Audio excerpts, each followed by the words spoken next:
19 जनवरी को दिल्ली में पीएम मोदी और यूएई के राष्ट्रपति अल नहान के साथ मुलाकात की इन तस्वीरों ने दुनिया भर में सुर्खियां बटोरी। 120 मिनट की मुलाकात ने 200 अरब डॉलर की डील का गोल सेट कर दिया। इस हाई प्रोफाइल बैठक से पाकिस्तान के होश उड़ गए। बड़ी बड़ी डींगे हाँकने वाले मुनीर के देश में लोग इस बात को लेकर हैरान हैं कि यूएई भारत से इतनी करीबियां क्यों बढ़ा रहा है। पाकिस्तान अभी इस उधेड़-बुन में था। इसी बीच यूएई से उसके लिए एक ऐसी खबर आई जो उसे कटोरा पकड़ाने वाली है। यूएई ने पाकिस्तान के साथ एक झटके में एयरपोर्ट डील को रद्द कर दिया। 2025 में पाकिस्तान ने संयुक्त अरब अमीरात के साथ डील पर साइन किए थे। डील के मुताबिक यूएई की एक कंपनी को इस्लामाबाद एयरपोर्ट के रखरखाव और रिडेवलपमेंट का जिम्मा संभालना था। इस डील को लेकर पाकिस्तान के हुक्मरान बल्ले बल्ले कर रहे थे और इस कामयाबी पर फूले नहीं समा रहे थे। पाकिस्तान में हर कोई इसका क्रेडिट लेने को उतावला था, लेकिन यूएई ने उसे जोर का झटका धीरे से दे दिया। पाकिस्तानी अखबार द एक्सप्रेस ट्रिब्यून का दावा है कि यूएई ने इस डील से हाथ पीछे खींच लिए हैं। हालांकि इस डील से यूएई पीछे क्यों हटा, इसको लेकर अभी तस्वीर साफ नहीं है। जो भी हो, सबसे अहम चीज तो यह है कि यह दर्शाता है कि प्रोफेशनलिज्म नहीं है। डील हुई थी, अब डील नहीं हुई है, तो पाकिस्तान की क्या छवि जाती है दुनिया में, क्योंकि यूएई ये कह रहा है कि जो उनकी समझ थी इस एग्रीमेंट की, ये वैसी नहीं निकली। और पाकिस्तान इधर कह रहा है कि हम तो अब प्राइवेटाइजेशन कर रहे हैं सारे एयरपोर्ट्स का, केवल इसका नहीं, तो सब एक साथ किए जाएंगे। इस्लामाबाद इंटरनेशनल एयरपोर्ट पाकिस्तान का गेटवे माना जाता है। 2007 में इसका निर्माण शुरू हुआ था और 2011 में यह बनकर तैयार हुआ था। इस पर 90 अरब पाकिस्तानी रुपए खर्च हुए थे और ये पाकिस्तान के महंगे प्रोजेक्ट में शामिल है।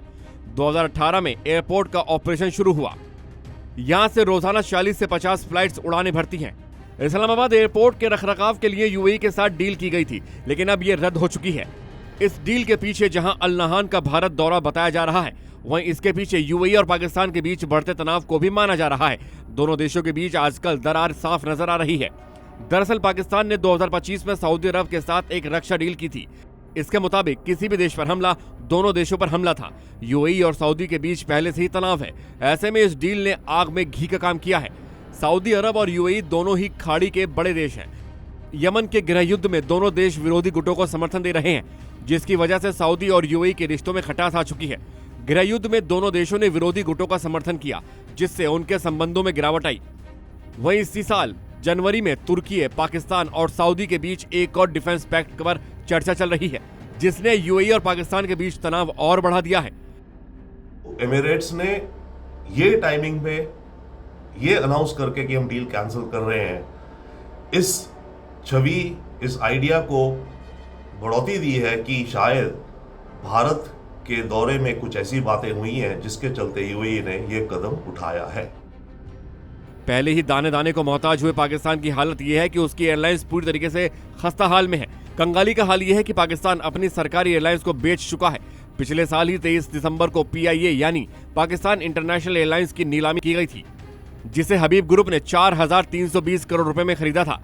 यूएई से डील खत्म होने का फैसला ऐसे वक्त में आया जब ट्रंप के साथ यूएई के राष्ट्रपति और पाकिस्तान के प्रधानमंत्री ने पीस ऑफ बोर्ड में शामिल होने के लिए साइन किए थे। उसके बाद अब यह फैसला पाकिस्तान के लिए बड़ा झटका माना जा रहा है। लेकिन पाकिस्तान के लिए बेचैनी की बात यह है कि मिडिल ईस्ट के सबसे मजबूत मुल्क यूएई से भारत के रिश्ते लगातार मजबूत हो रहे हैं। ब्यूरो रिपोर्ट, जी मीडिया।